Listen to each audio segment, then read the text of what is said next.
सोनिया गांधी कांग्रेस की अंतरिम अध्यक्ष बनी रहेंगी, जबकि 6 महीने में नए अध्यक्ष का चुनाव होगा।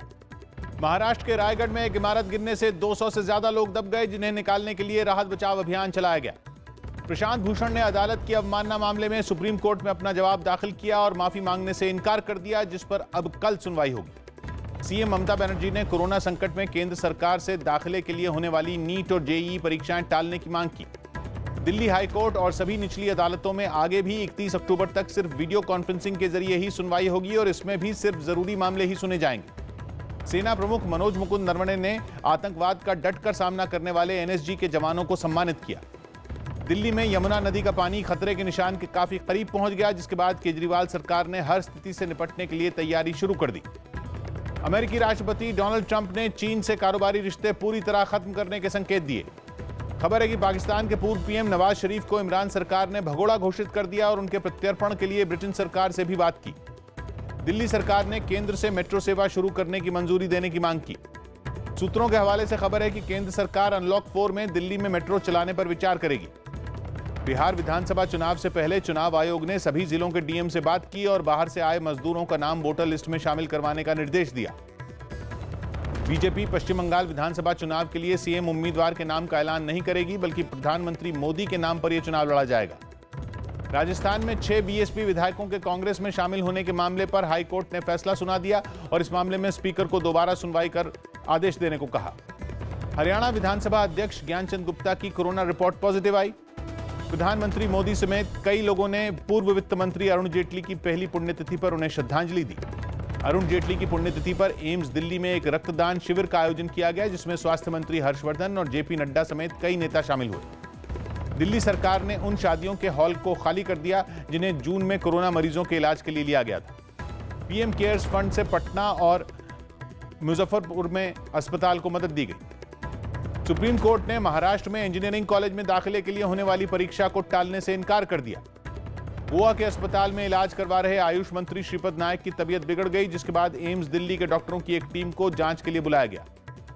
मध्य प्रदेश बीजेपी ने ग्वालियर चंबल में करीब 50,000 सिंधिया समर्थकों के पार्टी में शामिल होने का दावा किया, हालांकि कांग्रेस ने इस दावे को झूठा करार दिया। दिल्ली हाईकोर्ट ने उत्तरी दिल्ली नगर निगम को इस महीने के आखिर तक अपने रिटायर्ड कर्मचारियों को बकाया पेंशन देने का निर्देश दिया। हरियाणा के मुख्यमंत्री मनोहर लाल खट्टर की दूसरी कोरोना रिपोर्ट भी पॉजिटिव आई।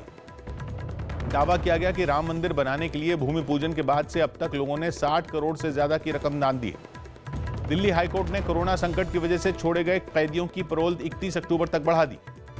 वैष्णो देवी जाने वाले श्रद्धालुओं के लिए नए दिशा निर्देश जारी किए गए, जिनमें दूसरे राज्य से आने वाले श्रद्धालुओं को 48 घंटे पहले की अपनी नेगेटिव कोरोना रिपोर्ट दिखानी होगी। खबर है कि उत्तराखंड के सीएम त्रिवेंद्र सिंह रावत नवरात्र में अपना कैबिनेट विस्तार कर सकते हैं। उत्तराखंड में अनुशासनहीनता मामले में घिरे विधायक कुंवर प्रणब चैंपियन की बीजेपी में वापसी हो गई। सीएम केजरीवाल ने पालम के दादादेव अस्पताल में ऑनलाइन ओपीडी की शुरुआत की, जिससे गर्भवती महिलाओं को लंबी लाइनों में नहीं लगना पड़ेगा। शायर अशोक साहिल का 65 साल की उम्र में यूपी के मेरठ में निधन हो गया। झारखंड के कृषि मंत्री बादल पत्रलेख कोरोना की चपेट में आ गए, जिसके बाद राज्य में इस बीमारी की चपेट में आने वाले मंत्रियों की संख्या 3 हो गई। दिल्ली हाईकोर्ट ने आरबीआई के नियम तोड़ने पर गूगल पे को नोटिस भेजा। समाजवादी पार्टी ने राम पर विवादास्पद टिप्पणी करने वाले लोटन राम निषाद को पार्टी के पिछड़ा वर्ग के प्रदेश अध्यक्ष के पद से हटा दिया। हिमाचल में कोरोना के खतरे के बीच कल टीईटी यानी टीचर एलिजिबिलिटी टेस्ट होगा। कोरोना की चपेट में आए झारखंड के पूर्व सीएम शिबू सोरेन को रांची के मेदांता अस्पताल में भर्ती करवाया गया। मध्य प्रदेश में कोरोना के खतरे की वजह से 9वीं से 12वीं क्लास तक तिमाही और छिमाही की परीक्षाएं नहीं करवाने का फैसला लिया गया। हरियाणा में अंबाला एयरफोर्स स्टेशन को बम से उड़ाने की धमकी देने का आरोपी गिरफ्तार कर लिया गया। पश्चिम बंगाल के पर्यावरण मंत्री सोमेन महापात्रा कोरोना की चपेट में आ गए। कर्नाटक सरकार ने राज्य में आने वाले लोगों के लिए ई पास और क्वारंटीन नियम खत्म करने का फैसला लिया। जम्मू कश्मीर के अखनूर सेक्टर में पाकिस्तान ने गोलाबारी की, जिसका सुरक्षा बल ने मुंह तोड़ जवाब दिया। हिमाचल प्रदेश के ऊना और कांगड़ा समेत कई जिलों में अगले 4 दिनों तक भारी बारिश का अलर्ट जारी किया गया। गुजरात के कच्छ और राजकोट समेत कई जिलों में अगले 2 दिनों तक भारी बारिश का अलर्ट जारी किया गया। पश्चिम बंगाल के सिलीगुड़ी में निगम के मेडिकल स्टाफ ने वेतन देने की मांग करते हुए प्रदर्शन किया। दिल्ली पुलिस ने विदेशी हथियारों के साथ 2 आरोपियों को गिरफ्तार कर लिया। इलाहाबाद हाईकोर्ट में डॉक्टर कफील खान की गिरफ्तारी के मामले पर सुनवाई गुरुवार तक टल गई। हिमाचल सरकार ने भी राज्य में नई राष्ट्रीय शिक्षा नीति लागू करने का फैसला लिया। अयोध्या में मस्जिद बनाने वाले ट्रस्ट ने अपना लोगो जारी कर दिया। असम कांग्रेस ने देश में 3 एयरपोर्ट का जिम्मा निजी कंपनियों को दिए जाने पर विरोध जताया और केंद्र के खिलाफ गुवाहाटी में प्रदर्शन किया। ओडिशा सरकार ने दृष्टिहीन शिक्षकों को कोरोना के खतरे की वजह से घर से ही ऑनलाइन क्लास लेने की इजाजत दे दी। कर्नाटक में एक कारोबारी की हत्या करने के आरोपी को मुंबई के बोरीवली से गिरफ्तार कर लिया गया। हरियाणा के पलवल में एक चोरों ने एक एटीएम तोड़ने की नाकाम कोशिश की। कोरोना संकट के बीच राजस्थान रोडवेज ने कई रूटों पर 350 से ज्यादा नई बसों की शुरुआत कर दी। ओडिशा में नक्सल प्रभावित मलकानगिरी जिले से सुरक्षा बल ने काफी विस्फोटक जब्त किया। बिहार में कल से बस सेवा शुरू करने का फैसला लिया गया, लेकिन इसमें ज्यादा यात्री नहीं बैठ पाएंगे। जाकिर खान को दिल्ली अल्पसंख्यक आयोग का चेयरमैन बनाया गया। लुधियाना में एक कपड़ों की फैक्ट्री में आग लग गई। ब्रिटेन के पीएम बोरिस जॉनसन ने लोगों से अपने बच्चों को स्कूल भेजने की अपील की और इसके पीछे बच्चों की पढ़ाई में हो रहे नुकसान को हवाला दिया। अमेरिका में कोरोना मरीजों की संख्या 58 लाख के पार पहुंच गई। अमेरिका में कोरोना खतरे को देखते हुए राष्ट्रपति डोनाल्ड ट्रंप ने प्लाज्मा थेरेपी को मंजूरी दे दी। जापान के पीएम शिंजो आबे को तबीयत बिगड़ने पर फिर टोक्यो के अस्पताल में भर्ती करवाया गया। खबर है कि उत्तर कोरिया के नेता किम जोंग उन कोमा में हैं, जिसके बाद उनकी बहन के पूरा कामकाज संभालने की अटकलें तेज हो गई। अफगानिस्तान के गाजी प्रांत में हुए बम धमाके में 7 लोगों की मौत हो गई, जिनमें 2 बच्चे भी शामिल हैं। खबर है कि चीन ने 2 कोरोना के टीकों को मंजूरी दे दी, जिनका इस्तेमाल सिर्फ इमरजेंसी के मामलों में ही किया जाएगा। खबर है कि इंडोनेशिया में पाकिस्तान के राजदूत सईद मुस्तफा अनवर ने सरकार से बिना पूछे दूतावास की इमारत बेच दी। अमेरिकी विदेश मंत्री माइक पोम्पियो इजरायल पहुंचे, जहां वो पश्चिम एशिया में शांति समेत कई मुद्दों पर बातचीत करेंगे। इजरायल की राजधानी यरूशलेम में सैकड़ों लोगों ने पीएम बेंजामिन नेतन्याहू के खिलाफ प्रदर्शन किया और इस दौरान उनकी पुलिस से झड़प भी हो गई। खबर है कि रूस में कोरोना के दूसरे टीके का ट्रायल सितंबर में पूरा हो जाएगा। फिलीपींस के सुलू प्रांत में हुए 2 बम धमाकों में 9 लोगों की मौत हो गई, जबकि 17 से ज्यादा घायल हो गए। दक्षिण अफ्रीकी देश पेरू की राजधानी लीमा में एक रेव पार्टी पर पुलिस के छापे से भगदड़ मच गई, जिसमें 13 लोगों की दबकर मौत हो गई। तुर्की के काला सागर तट पर भारी बारिश के बाद आई बाढ़ में 6 लोगों की मौत हो गई, जबकि 10 से ज्यादा लोग लापता हो गए।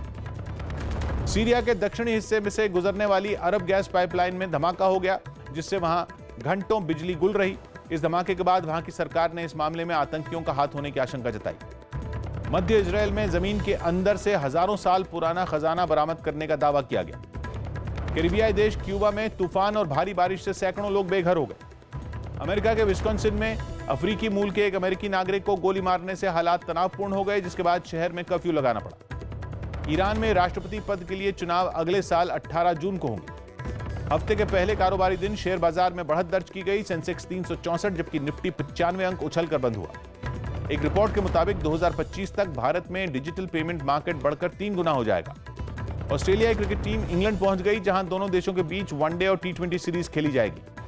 दक्षिण अफ्रीका के पूर्व क्रिकेटर जैक कालिस और पाकिस्तान के जहीर अब्बास को आईसीसी हॉल ऑफ फेम सम्मान मिला। इनके अलावा ऑस्ट्रेलिया के एक और खिलाड़ी को यह सम्मान दिया गया। खबर है कि कोरोना संकट के बीच टेबल टेनिस खिलाड़ी मनिका बत्रा शिविर में नहीं जाएंगी, जो टोक्यो ओलंपिक्स के लिए बेंगलुरु में हो रहा है। हालांकि 3 खिलाड़ी जाने को तैयार हैं। जर्मनी की गोल्फ खिलाड़ी सोफिया पोपोव ने ब्रिटिश ओपन का खिताब जीत लिया, जिसके बाद वो इस खिताब को जीतने वाली जर्मनी की पहली महिला गोल्फर बन गई। स्विट्जरलैंड के टेनिस खिलाड़ी स्टैन वावरिंका ने प्राग चैलेंजर टूर्नामेंट अपने नाम कर लिया। चैंपियंस लीग फाइनल में हार के बाद पीएसजी के समर्थकों ने पेरिस में सड़कों पर तोड़फोड़ की। मेजबान इंग्लैंड और पाकिस्तान के बीच तीसरे टेस्ट मैच का आज चौथा दिन है। फॉलो ऑन खेल रही पाकिस्तान की टीम ने 1 विकेट खोकर 52 रन बना लिए। ब्रिटेन के टेनिस खिलाड़ी एंडी मरे लंबे समय बाद कोर्ट पर उतरे और western and southern open tennis tournament में जीत के साथ शुरुआत की। पाकिस्तान के खराब प्रदर्शन के बाद मिसबाह उल हक से मुख्य चयनकर्ता की जिम्मेदारी वापस ली जा सकती है, यानी अब वो सिर्फ मुख्य कोच की ही जिम्मेदारी संभालेंगे। पूर्व ऑस्ट्रेलियाई कप्तान रिकी पॉन्टिंग ने महेंद्र सिंह धोनी की तारीफ की और बताया कि उन्होंने बतौर कप्तान कभी भी अपनी भावनाओं को खुद पर हावी नहीं होने दिया। कैरिबियन प्रीमियर लीग के एक मैच में ट्रिनिडागो नाइट राइडर्स ने बारबाडोस की टीम को 19 रनों से हरा दिया, जबकि दूसरे मुकाबले में सेंट लूसिया जूक्स ने गयाना को 10 रनों से मात दे दी। विराट कोहली ने आईपीएल के दौरान अपनी टीम के खिलाड़ियों को कोरोना के नियम मानने की अपील की। फ्रांस के गोल्फर लोंगियास्क ने वेल्स ओपन गोल्फ चैंपियनशिप जीत ली, जो यूरोपीय टूर पर उनका पहला खिताब है। अभिनेता सोनू सूद ने नोएडा में 20,000 प्रवासी मजदूरों को घर देने की पेशकश की। चेन्नई में गायक एसपी बालासुब्रमण्यम की कोरोना रिपोर्ट नेगेटिव आई, हालांकि अभी वो अस्पताल में ही रहेंगे। पंकज त्रिपाठी की वेब सीरीज मिर्जापुर 2 की रिलीज 23 अक्टूबर को होगी। फिल्म खाली पीली का टीजर रिलीज हो गया, जिसमें अनन्या पांडे और ईशान खट्टर मुख्य किरदार में नजर आएंगे।